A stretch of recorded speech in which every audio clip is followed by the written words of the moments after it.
Boa noite a todos. Nesta palestra, como sempre, vou falar sobre vocês. E vou falar sobre uma parte muito interessante do seu corpo chamada trato gastrointestinal. Seu trato gastrointestinal tem cerca de 8 metros de comprimento. Ele começa na boca e termina na outra ponta. E vamos dar uma olhada no que acontece com a comida no prato. Para quebrá-lo em pequenas partículas microscópicas que podem ser absorvidas pelo sangue. E amanhã de manhã, na palestra sobre o fígado, veremos o que acontece quando ele entra no sangue. Mas nesta palestra, veremos o processo fascinante que quebra aquela comida com a qual você provavelmente está sonhando, que você almoçou no domingo, em pequenas partículas microscópicas, absorvê-la no seu sangue. E toda a comida vai para a boca. Então, a boca é o primeiro órgão da digestão.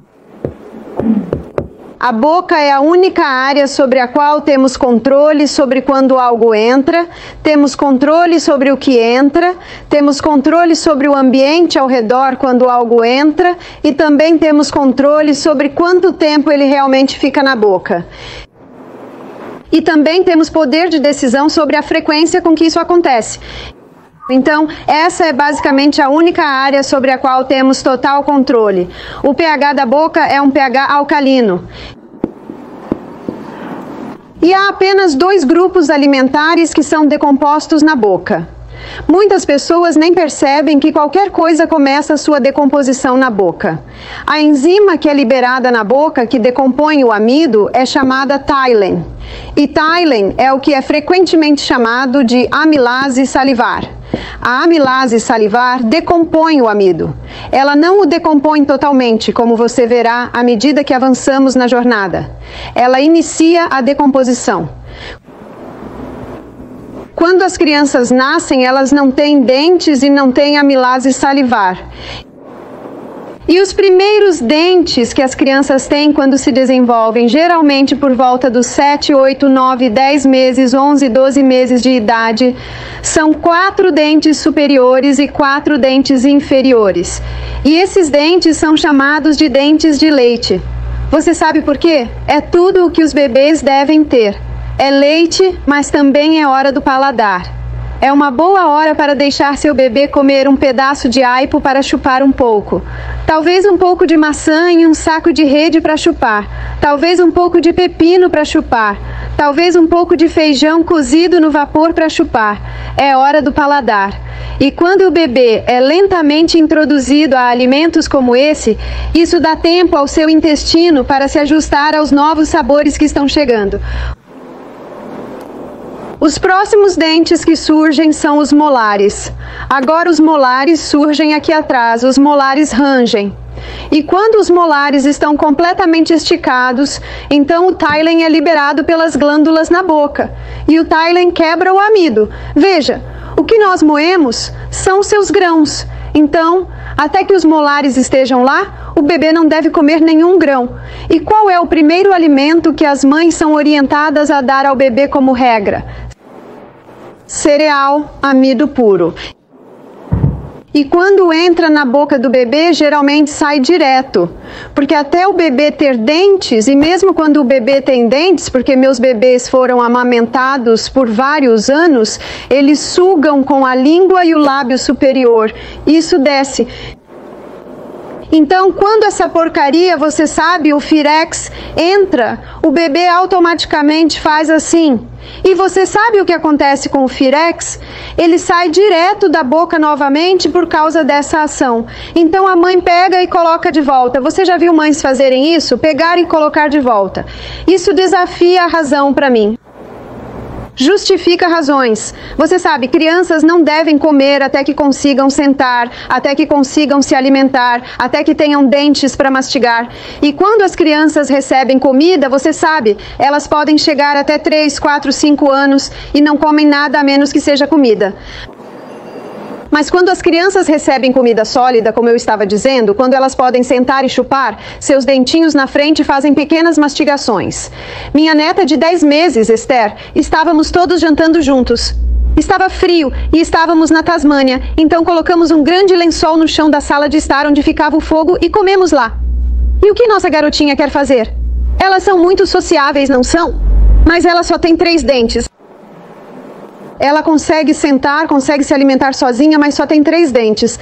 Minha filha disse: mãe, o que fazemos? Eu disse: dê a ela um feijão verde cozido no vapor, porque isso era parte da nossa refeição. Ah, ela ficou tão feliz. Ela pensou que estava fazendo exatamente o que estávamos fazendo. E em 20 minutos, meia hora, quando terminamos, ela tinha comido 1 centímetro. E havia pedacinhos de comida ao redor dela, onde ela tinha mastigado pedacinhos com seus 3 dentes. É isso que deveria ser. É isso que deveria ser. E não é até que os molares estejam completamente formados que as glândulas na boca liberam Tylen que vai quebrar o amido. Então eu não dei amido a nenhum dos meus bebês até que eles tivessem uma boa dentição. Meu filho James tem 39 anos e não comeu nenhum alimento sólido até os 16 meses de idade. Agora você nunca ouve falar de tal coisa. Muitos pais querem ver o que vai acontecer. E a propósito, o que quer que você dê à minha netinha Esther, ela comerá. Então por que os bebês ficam agitados? Você acha que Esther ficaria feliz com um talo de aipo se ela experimentasse sorvete? Chocolates? Biscoitos doces? Não, não, não. Veja bem, os pais ditam os gostos dos filhos. Desculpe, mas eles fazem. Porque você olha para um pequeno urso rastejante, eles comem qualquer coisa que encontram. Se eles encontram uma lagarta, eles comem, hein? Então de onde vem a agitação? Então é o amido que começa a sua quebra na boca, desde que você tenha todos os seus molares. O outro alimento é uma gordura saturada. A gordura saturada começa a sua quebra na boca. A gordura saturada é uma combinação de ácidos graxos de cadeia curta e média, e abaixo da língua há glândulas sublinguais que liberam lipase lingual, e a lipase lingual é a enzima que quebra a gordura saturada. Então a gordura saturada é única, pois a decomposição começa na boca. Essa é a única digestão que acontece na boca. Mas algo muito importante também acontece na boca, que é a mastigação. Temos dentes por um motivo. Devemos mastigar, mastigar, mastigar até que nossa comida esteja quase líquida. E então a comida desce pelo esôfago através deste pequeno portal aqui chamado esfíncter cardíaco e entra no estômago. Então o estômago é o próximo órgão da digestão. E o estômago não é um ambiente alcalino. É um ambiente ácido, e é muito importante que seja um ambiente ácido. Você vê, as dobras que revestem o estômago são assim. E são revestidas com glândulas gástricas. E 2/3 dessas glândulas gástricas liberam muco. E o que isso faz é fornecer uma parede mucosa espessa, protegendo o estômago sobre o que é liberado aqui. Agora, o que é liberado aqui é pepsinogênio. E a outra enzima que é liberada ali é o ácido clorídrico. Agora, em um ambiente ácido, o pepsinogênio e o ácido clorídrico se unem para liberar pepsina. E a pepsina é a enzima que decompõe as proteínas.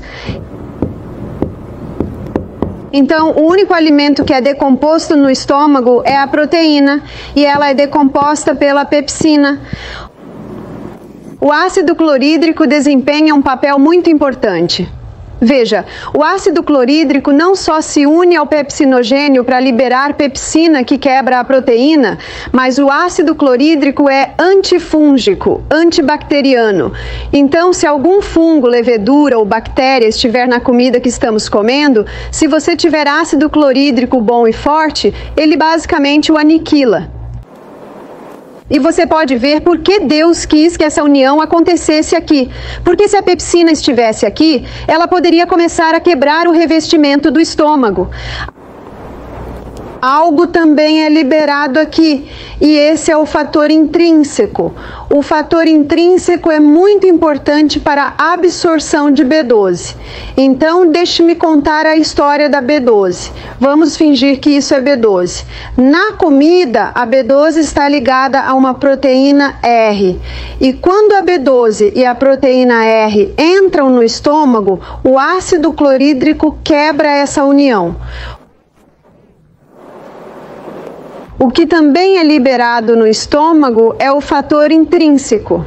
Agora, o fator intrínseco e a B12 livre viajam juntos por todo o intestino até chegarem à última parte do intestino delgado.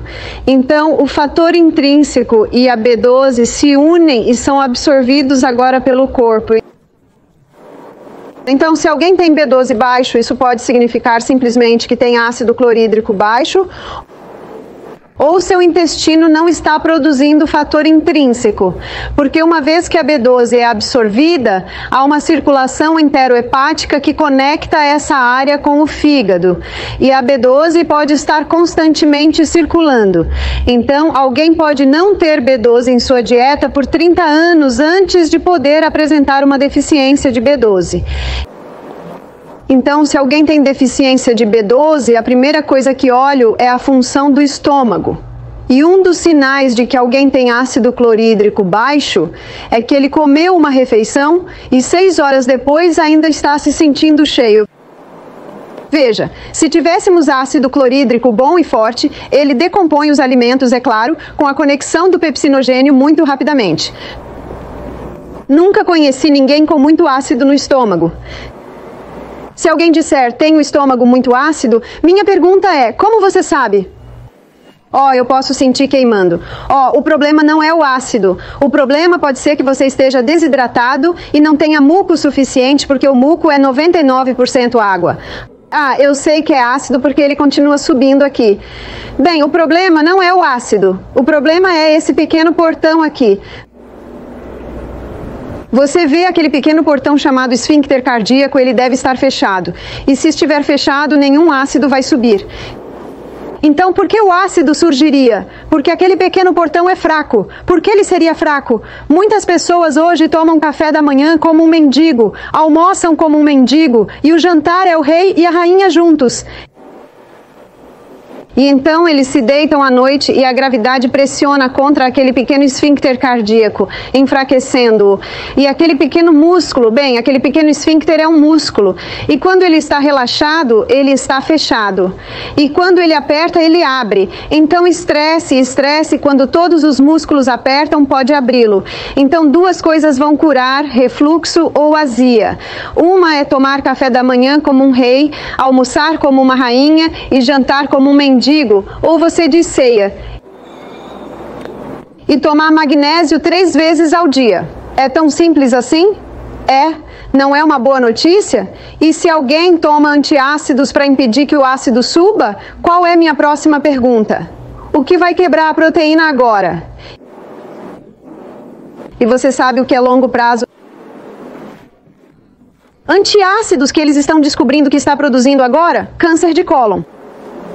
Porque a proteína não está sendo quebrada. Proteína parcialmente digerida está chegando ao cólon grande. E o corpo diz, o que você está fazendo aqui? Rápido, temos que criar muitas bactérias para lidar com isso, e esse excesso de bactérias pode começar a corroer a parede do cólon. E se alguém me disser que tomo antiácidos há 25 anos, eles estão funcionando? 25 anos. Qual é a definição de insanidade? Fazer o que você sempre fez e esperar resultados diferentes. Então, o que causaria um enfraquecimento na produção de ácido clorídrico? Beber com as refeições. Veja, a digestão é um processo químico e toda essa reação que acabei de mostrar só acontece em um ambiente ácido. Se as pessoas estão bebendo com as refeições, isso dilui o ácido, então você não tem essa conexão.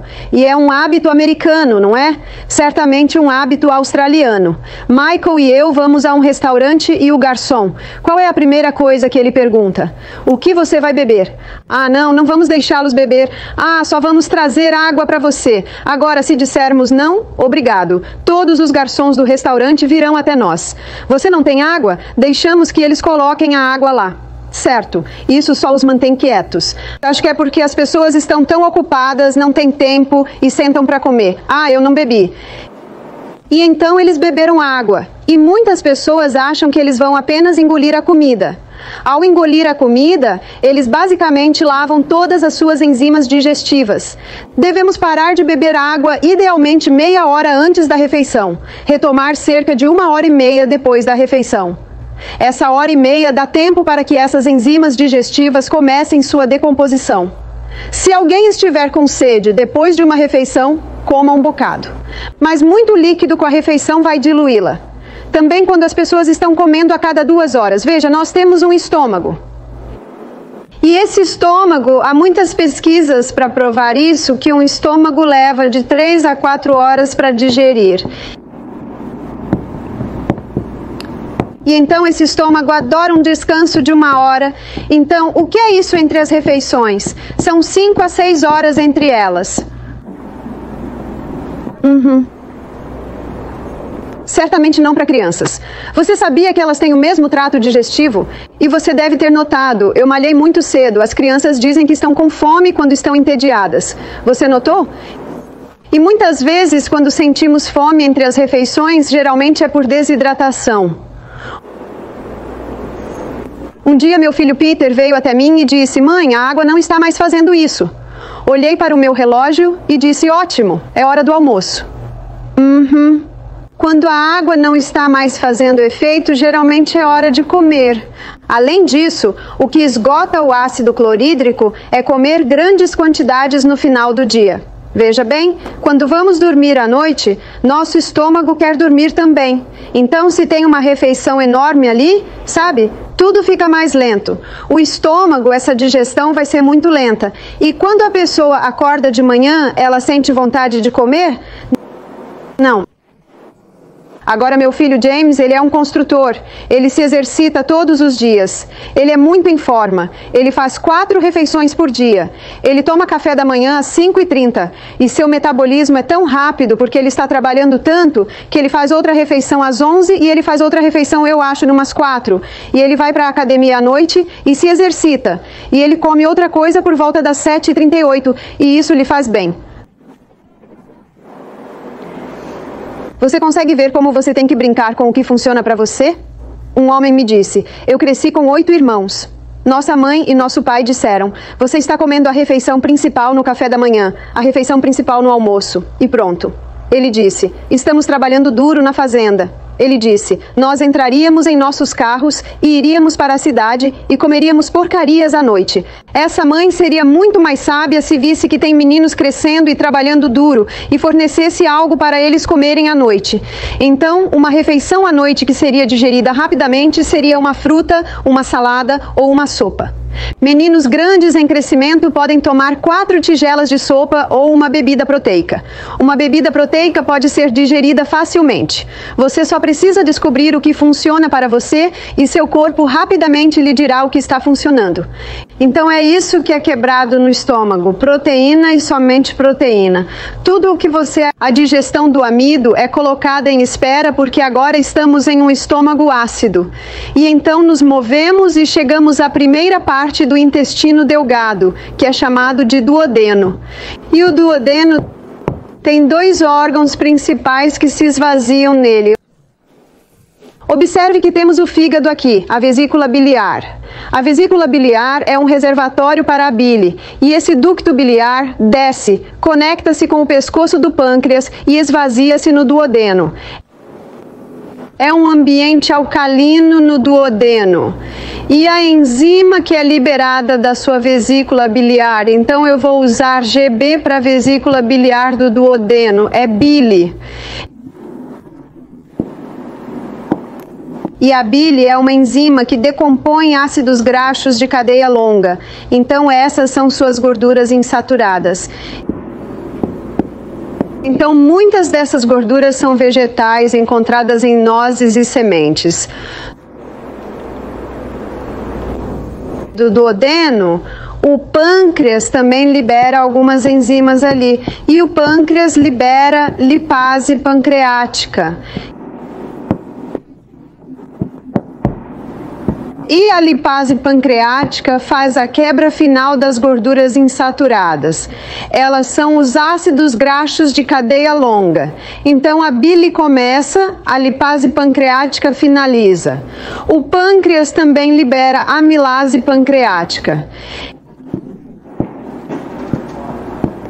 E lembre-se, Tylen é uma amilase salivar. Então, a amilase salivar, Thylos inicia a digestão, fica em espera no estômago, chega ao duodeno e a amilase pancreática finaliza a digestão do amido. O que também é liberado no pâncreas é tripsina. E tripsina é a enzima que finaliza a digestão das proteínas. Então, a digestão de proteínas começa no estômago e é finalizada no duodeno sob tripsina e quimotripsina. Então, essas são duas enzimas que quebram proteínas. Tenho boas notícias, vai ficar mais fácil agora. São todas as palavras grandes. A partir disso, alunos, qual é o principal órgão da digestão? É o pâncreas.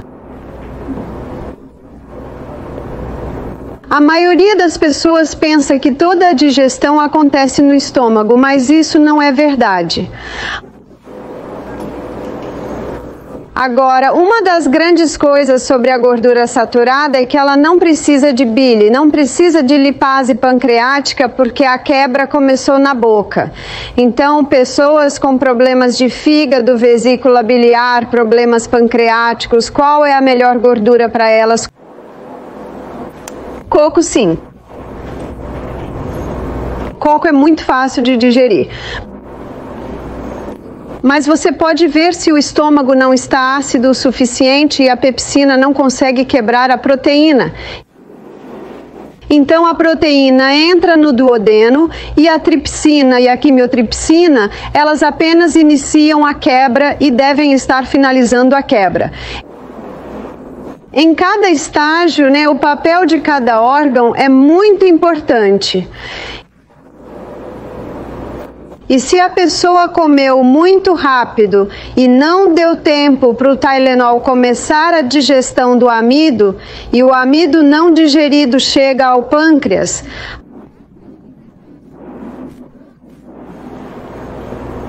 a amilase pancreática inicia a degradação quando deveria finalizá-la. A maioria dos nutrientes é absorvida antes de você chegar à metade do intestino delgado. Então, da última parte do intestino delgado, na verdade, é só fibra. E quando o conteúdo do intestino delgado chega ao cólon grosso, geralmente é principalmente líquido. Mas vamos voltar para onde o alimento é absorvido, o que eu chamo de grande finale da digestão. O intestino delgado é revestido por vilosidades que se parecem com isso. E como mostrei esta manhã, essas vilosidades devem ter uma parede grossa de turfa, e essa parede grossa de turfa ao redor delas é feita principalmente de lactobacillus acidófilos e bactéria bifidus. Há trilhões de micróbios lá, mas eles são os dois principais e a partir deles a maioria deles é feita. E essas bactérias são responsáveis pela quebra final, os toques finais da digestão. Elas são particularmente importantes para a liberação das vitaminas B. Essa bactéria também é importante para a absorção dos seus nutrientes através e para dentro do sangue. E é claro que essas vilosidades têm redes capilares por toda parte,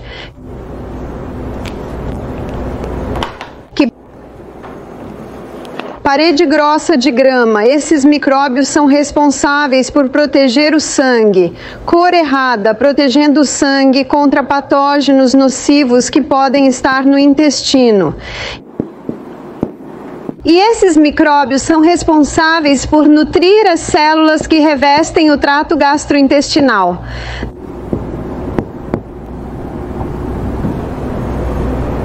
Não é à toa que eu chamo isso de grande finale da digestão. Como saber se o intestino está funcionando bem? Deixe-me contar a história de um homem que veio ao nosso retiro de saúde com sua esposa. Ele tinha 68 anos, sua esposa tinha 67. Eu disse, qual é o seu motivo para vir ao nosso retiro? Ele disse, estou aqui para acompanhar minha esposa. Eu disse, certo. Eu disse, quantas evacuações você faz em média por dia? Porque eu fiz uma avaliação de saúde nele. Ele disse, 6. Eu disse, isso é muito. Ele disse, sim, eu tenho intestino irritável. Eu disse, você está tomando medicamentos? Sim, e ele listou os anti-inflamatórios e as cortisonas. Ele disse, sim, recentemente o médico disse que não posso fazer mais nada por você. Eu disse, E então eu olhei para o que ele comia. Ele amava pão, ele amava carne, ele amava laticínios, e ele amava açúcar, e ele amava um par de uísques toda noite. Veja, quando você está curando um intestino irritado, é isso que você tem que fazer. Número 1, pare todos os irritantes. Quais são os irritantes? Trigo, laticínios, na verdade, todas as coisas que ele estava comendo, açúcar refinado, álcool, todos esses alimentos são como querosene para o fogo e para o intestino irritado. Ele estava tendo muitos deles. Número 2, probiótico. Probiótico é para a vida. E aquela cortisona que ele estava tomando pode quebrar essa flora intestinal. Aquilo que ele estava tomando para supostamente curá-lo não era verdade. Tudo o que ele faz é impedir que o intestino fique inflamado. E com toda essa medicação ele vai 6 vezes ao dia. E número 3. Há uma erva chamada olmo escorregadio. E o olmo escorregadio reveste, acalma e cura o revestimento do intestino. Salmo 104, versículo 14, a Bíblia diz, Deus deu ervas para o serviço do homem. O olmo escorregadio é uma erva notável. Ele não só dá forma às fezes, como também reveste, acalma e reveste o intestino e contém um estimulante de crescimento, então pode estimular a cura rápida no revestimento do intestino. Eu disse, posso experimentar algumas coisas em você? Ele disse, certamente. Agora não servimos trigo, laticínios, açúcar refinado ou álcool em nosso retiro de saúde. Você provavelmente notou. Eu lhe dei Slippery Elm 4 vezes ao dia, de manhã, ao meio-dia, às 18 horas e às 21 horas. E dei a ele uma dose dupla de probiótico. Veja, ele me disse que caminha pela praia todas as manhãs e que por onde ele passa, há 4 banheiros no caminho. Ele tem que fazer isso porque precisa continuar avançando. Então, em sua caminhada de 1 hora todas as manhãs, ele precisa fazer 4 paradas. Nos primeiros 2 dias do programa, ele está tomando sucos. Então, estou observando-o de perto. Eu disse, quantas vezes você vai? Ele disse 5, é 1 a menos, em sucos. Veja, o reino do deslizamento dá forma, reveste e acalma. No segundo dia, ele estava muito feliz. Ele disse, eu só tive que parar 3 vezes na minha caminhada matinal esta manhã. E ele está indo 4 vezes. Ele está perdendo um movimento por dia. Fantástico. E está se formando. Quarta-feira, comer comida foi muito melhor. Eu disse a ele, eu acredito que você pode parar seus anti-inflamatórios e reduzir pela metade sua cortisona. Ele não estava interessado em fazer isso no primeiro dia, mas por causa dos resultados que estava obtendo, ele se interessou. Na sexta-feira, ele está indo 3 vezes ao dia. Isso é emocionante. E formado. O sangramento do intestino parou. As cólicas pararam. Isso é medicação. Tudo o que estava acontecendo. Na manhã de domingo, ele veio correndo até mim, muito animado. Ele disse: eu só fui na minha caminhada matinal e não fui. Ah, que emocionante. Quando ele veio ao nosso retiro de saúde, para quem ele estava aqui? E ele sentou-se na consulta assim.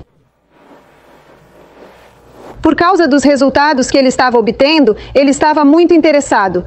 Porque o que o médico dele acabou de dizer? Não posso fazer mais nada por você. Na verdade, eu sei o que vem a seguir. Eles começam a cortar o cólon. E você deve ficar longe da faca o máximo possível. E veja, é nossa responsabilidade provar ao nosso médico que podemos fazer isso. E não é maravilhoso quando você o surpreende? Vivemos em um corpo incrível. Este homem está lidando com isso há 30 anos. Quanto tempo ele ficou em nosso retiro de saúde? 1 semana. Ele não está curado. Mas ele está indo muito longe em direção a isso. Veja, a cortisona é uma droga que você tem que diminuir. Você tem que diminuir lentamente. Não ouvi mais nada, mas foi bem emocionante o que vimos lá. Você sabia que à medida que as fezes se tornam mais formadas e menos frequentes, ele pode começar a aliviar o braço escorregadio? Mas antes que ele aliviasse o braço escorregadio, minha sugestão para ele foi parar de tomar cortisona completamente e, quando tudo se acalmasse, começar a aliviar o braço escorregadio. Quando ele veio pela primeira vez ao nosso retiro de saúde, ele não estava interessado em parar de comer trigo, laticínios, açúcar e álcool, mas agora ele está interessado. Essa é uma das belezas de vir a um retiro de saúde. Você pode tentar coisas no retiro de saúde e ver o que funciona para você. Isso vai funcionar para gastrite, gastrite ulcerativa, síndrome do intestino irritável, doença de Crohn, colite. Vai curar todas elas. Quanto tempo vai demorar? Quanto tempo dura um pedaço de barbante? Depende de quão disposta a pessoa está a aderir ao que você tem que fazer. E também depende de quanta medicação ela está tomando e há quanto tempo está assim. Mas não consigo pensar em um caso mais sério do que o desse homem. 30 anos indo 6 vezes ao dia, cólicas de sangue, quase líquido. E o contrário, que é quando chegamos ao cólon grande, não indo o suficiente. Mas antes de irmos lá, vamos dar uma olhada no apêndice. O apêndice não é um erro. Você sabia disso? O apêndice é um órgão muito importante. Ele tem um apelido, é chamado de lata de óleo do cólon, porque o que o apêndice faz, lubrifica o conteúdo que sai para que ele possa passar facilmente pelo cólon. O apêndice também libera fluido antibacteriano. Então, se o que sai do intestino delgado é tóxico, ele pode liberar fluido lá para acalmá-lo. Por que sairia daqui tóxico? Definitivamente é sempre tóxico em uma dieta de carne. Veja, o trato digestivo dos cães tem cerca de 1,5 metro de comprimento e seus comedores de carne entra e sai rapidamente, enquanto os seres humanos têm cerca de 8,5 metros de comprimento. Então, quando chega aqui, está apodrecendo. Este é um ambiente quente. Você apenas coloca carne em um ambiente quente durante a noite. O que está acontecendo com ela? Está ficando ruim. Sim, há enzimas lá que estão quebrando. Sim, isso está acontecendo porque muitas pessoas comem carne e não estão mortas. Então, se alguém realmente quer comer carne, ele realmente tem que encher a refeição com muitos vegetais para conseguir comer sem ser envenenado. Outro problema com a carne é que ela não tem fibras. E tão facilmente pode ficar preso nesses pequenos bolsos. Outra razão pela qual, se alguém escolhe comer carne, deve ser com muitos vegetais para movê-la. Agora, se uma pessoa está comendo carne, essa comida está apodrecendo. E se eles comem um bife, digamos, e sorvete de sobremesa, esse açúcar alimenta esse processo de putrefação. Então, o que está saindo aqui é muito ruim. Agora, se o que está saindo aqui é constantemente ruim, esse apêndice começa a trabalhar demais e começa a inchar. Você já ouviu falar de pessoas tendo apendicite? Geralmente é apenas o pobre e velho apêndice que está sobrecarregado. Então, o que esse cólon precisa, e nós vimos isso um pouco hoje, ele precisa de fibras. Seus vegetais são seus alimentos mais ricos em fibras. Os vegetais são ricos em fibras, ricos em minerais, pobres em açúcares, enquanto as frutas são ricas em fibras, mas são ricas em açúcares e pobres em minerais. Então, seus alimentos curativos são mais seus alimentos vegetais. Uma das principais funções do cólon é tirar água para que as fezes sejam formadas. Então, é muito importante beber água adequada para que seu cólon não tenha que tirar muita água para formar as fezes. Então, o que acontece se uma pessoa vai apenas uma vez por dia? Como eles podem encorajar o cólon a funcionar mais? Escolha uma dieta rica em fibras. Certifique-se de que eles estejam bem hidratados. Certifique-se de que eles estejam se exercitando. E se eles estiverem fazendo tudo isso e ainda estiverem indo apenas uma vez por semana, e eu conheci algumas pessoas que estão, ou geralmente quando eles começam isso, eles vão começar a ir pelo menos 3 vezes por semana. As células do nosso corpo desenvolvem hábitos, e frequentemente o cólon desenvolveu um hábito. Então, na verdade, mesmo que você esteja fazendo tudo certo, ele tem o hábito de não ir. Então, há ervas que vão reavivar a função do cólon. E a mistura de chá de ervas que estamos servindo a vocês, nós chamamos de chá de cólon, porque essas ervas especificamente afetam diretamente a função do cólon. E esta é a receita: uma parte de cáscara, 2 partes de alcaçuz e 3 partes de espinheiro. Alcaçuz é uma raiz e espinheiro e cáscara são cascas. Então, todos eles precisam de uma fervura suave. Então, dessa mistura, você mistura tudo em uma jarra e a receita é 1 colher de chá dessas ervas para 1 xícara de água. E então há uma fervura suave. E você os deixaria cozinhar por, digamos, 10 minutos. E a dose é, a maioria das pessoas, 1 xícara por noite serve. Se a pessoa for um pouco mais frequente, meia xícara à noite. Somente em 3 casos conheci pessoas que precisariam de 3 xícaras por dia. Mas não para sempre. Essas ervas, se tomadas continuamente, chegam ao ponto em que você tem que tomar cada vez menos e menos. O guia do seu corpo, basicamente, é a resposta do seu corpo. Ou seu guia é a resposta do seu corpo. Este é o único chá que conheço que age como um laxante, mas não vicia, porque eventualmente você vai precisar tomar tanto que não precisará mais. Novamente, ao mesmo tempo, você precisa comer fibras, estar bem hidratado, comer a maior parte das refeições no café da manhã e no almoço e comer alimentos leves à noite. Na quarta-feira à noite, veremos uma palestra sobre cataplasma e você pode colocar compressas de mamona no abdômen e isso penetra profundamente e pode ajudar a quebrar quaisquer caroços ali. Também em nosso retiro de saúde na Austrália, temos um sistema de irrigação colônica, e isso é muito bom para começar a limpar o cólon e fazê-lo se mover um pouco melhor. Tudo o que é água morna entrando e saindo novamente. Então, basicamente, apenas suaviza o acúmulo antigo. Agora, como mencionei a vocês esta manhã, outro ponto importante é a posição correta quando você se senta no trono para evacuar, para permitir que esse músculo vermelho é chamado pubo-retal. E o pubo-retal está lá para nos impedir ser incontinente com o nosso cólon.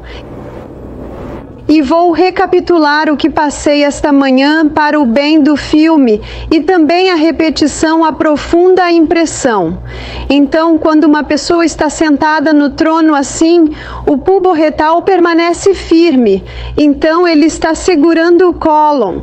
Mas se alguém tem um banquinho, ou talvez tenham pago o dinheiro da Bed Bath & Beyond e tenham comprado um penico agachado. Então agora eles estão imitando a posição de cócoras. E quando os joelhos estão para cima, assim, imitando a posição de cócoras, isso faz com que o pulbo retal relaxe. E quando o pulbo retal relaxa, então o cólon se abre.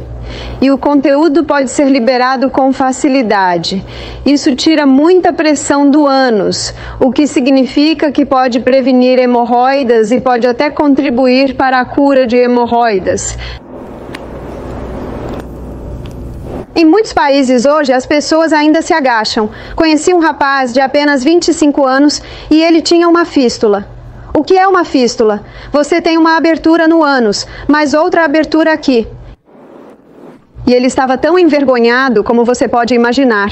Por anos ele teve esse inchaço e ele costumava dizer aos amigos que ele tinha esse desconforto. E eles costumavam dizer, não se preocupem com isso, são apenas hemorroidas. Finalmente ele se casou e sua esposa era enfermeira. E pela primeira vez alguém olhou para ele e viu um inchaço ali e ele estourou um dia e muito sangue e pus saiu. Mas como ele continuou a comer uma dieta ruim, comida refinada, muito trigo, muita carne, a pressão permaneceu a ponto de ele ter uma fissura, o que significa que um buraco veio direto por ali e voltou para seu ânus, o que é muito desconfortável. Então o médico fez uma colonoscopia nele e encontrou um monte de pólipos aqui e tirou os pólipos, 25 anos de idade. Falei com a mãe dele. Ele tinha todos os sintomas de uma intolerância ao trigo e aos laticínios desde muito jovem, mas ele continuou a comê-los, sem saber o que isso estava fazendo com ele. Então, há duas coisas que tiveram que acontecer aqui. Uma coisa é que o trigo, os laticínios e o açúcar refinado tiveram que parar. Sliprium começou a ser tomado para curar o cólon. E eu disse a ele, você precisa pegar um banquinho para tirar toda a pressão dessa área aqui embaixo. Ele disse, é interessante você me dizer isso, porque ele disse, 6 meses atrás, meus amigos e eu estávamos acampando no mato. Então tivemos que cavar um buraco e nos agachar. E ele disse, era tão confortável para mim, porque não tinha pressão ali. Agora eu disse a ele que uma coisa que vai acelerar essa cura é colocar 2 banheiras. E ele era um jovem bem magro, então ele poderia facilmente colocar banheiras nas quais ele se senta. Então 2 banheiras, este é um tratamento de hidroterapia e é chamado de banhos de assento. Então ele senta na banheira de água quente, é assim que ele tem que sentar e a água fica assim. Então ele tem uma banheira de hidromassagem e faz isso por 3 minutos. Depois ele faz um banho frio, de preferência com cubos de gelo, e faz isso por 30 segundos. E isso senta barras, ele faz 3 vezes. Na quinta-feira à noite, Vanessa vai falar com vocês sobre hidroterapia. Veja, o que vem depois medicamente? Eles começam a cortar. Ele tem 25 anos. A esposa dele está grávida do primeiro filho. E foi por isso que ele concordou em me ver. Então eu disse a ele, se você implementar a interrupção do açúcar refinado de laticínios de trigo, você começa o Sliperion para curar isso. Você começa a fazer os banhos de assento. Eu disse, faça-os todas as noites. Quanto tempo isso vai levar? 10 minutos. Eu disse, você só precisa ter as abas, você só precisa marcar uma consulta. Eu disse, isso vai trazer muito alívio. Isto, o médico tinha acabado de colocar um laço de borracha entre a fístula e o ânus. E o pobre homem, você sabe, ele mal conseguia andar, ele mal conseguia sentar. 25. Essa é a primeira de uma série de operações que eles planejavam fazer. Eu disse, se eu fosse você, eu deixaria tudo isso de lado e tentaria isso. Veja, o corpo foi projetado para se curar, e ele se curará se você lhe der as condições certas. Veja, o que pode acontecer, outra operação e depois outra operação, e opa, não está funcionando. E então agora há muitos pólipos, e alguns dos pólipos são cancerígenos. Então eles agora começam a tirar parte do cólon grande. E então ele tem que fazer uma colostomia, que é um buraco aqui com uma bolsa. Uau, não está parecendo bom. Não está parecendo bom. Eu disse a ele que não é por acaso que estou aqui para falar com você. Acredito que esse foi um encontro divino. Ele disse muito obrigado. Muitas pessoas estão doentes por ignorância. Então, antes de encerrarmos, deixe-me voltar ao estômago. Eu olhei para o que causa uma redução no seu ácido clorídrico. Como você pode aumentá-lo? Pare de beber durante a refeição, comece a tomar café da manhã como um rei, almoçar como uma rainha, tomar chá como um mendigo e tomar suco de limão com um pouquinho de água fervente antes da refeição, porque seu limão é ácido e é um ótimo auxiliar digestivo. A outra coisa que você pode fazer é colocar 1/4 de colher de chá de pimenta caiena em um pouco de água e tomar isso antes da refeição.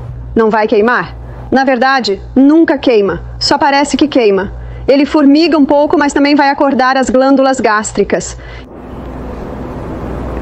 E é dessa forma que você pode aumentar a capacidade de digestão do seu corpo.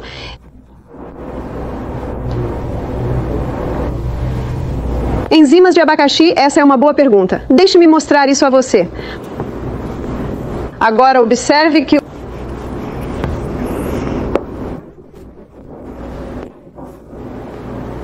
o estômago libera pepsina e o duodeno via pâncreas, tripsina e quimotripsina. Essas três são enzimas proteolíticas. Proteolítico. E enzimas proteolíticas quebrar proteínas. E há duas plantas que têm enzima proteolítica. Uma é o abacaxi. E o abacaxi tem bromelina. E essa é uma enzima proteolítica.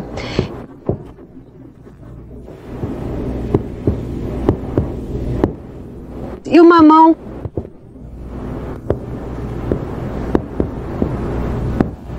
contém papaína. Então, enzimas proteolíticas quebram proteínas. Então, sua enzima proteolítica é tripsina, trimotripsina e pepsina. E essas também são enzimas proteolíticas. A boa notícia é que você pode comprar bromelina e papaína em forma de comprimido, uma forma concentrada. Eu, pessoalmente, preferiria que alguém usasse suco de limão ou pimenta caiena, porque estimula seu estômago a fazer o seu próprio. Mas se alguém tem problemas pancreáticos, pancreatite, pâncreas cancerígeno, eles precisam das enzimas proteolíticas.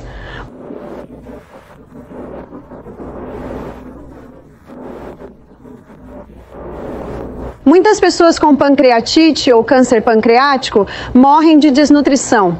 Você consegue entender por quê? Porque o pâncreas é o principal órgão da digestão. Então, se alguém tem problemas pancreáticos, as enzimas proteolíticas, papaína e bromelaína, são vitais para essa pessoa. Alguns produtos têm algo chamado porcino, que é uma enzima extraída do estômago do porco. Não estou interessado nisso. Portanto, tenha cuidado ao ler os rótulos. E tem algumas ervas que são muito amargas e estimulam a liberação de enzimas digestivas, enzimas hepáticas e pancreáticas. E essa é a genciana e dente de leão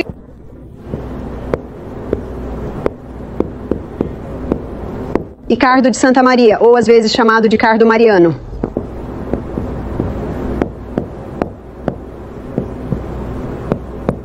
Então, a beleza dessas três ervas é que elas aumentam a digestão no estômago. Elas aumentarão a capacidade do fígado de liberar sua bile e também do pâncreas. Então, essas três ervas fazem essas três. Então, eles estimulam a fazer isso, enquanto a bromelina e a papaína podem, basicamente, até mesmo tomar o lugar dessas outras enzimas proteolíticas.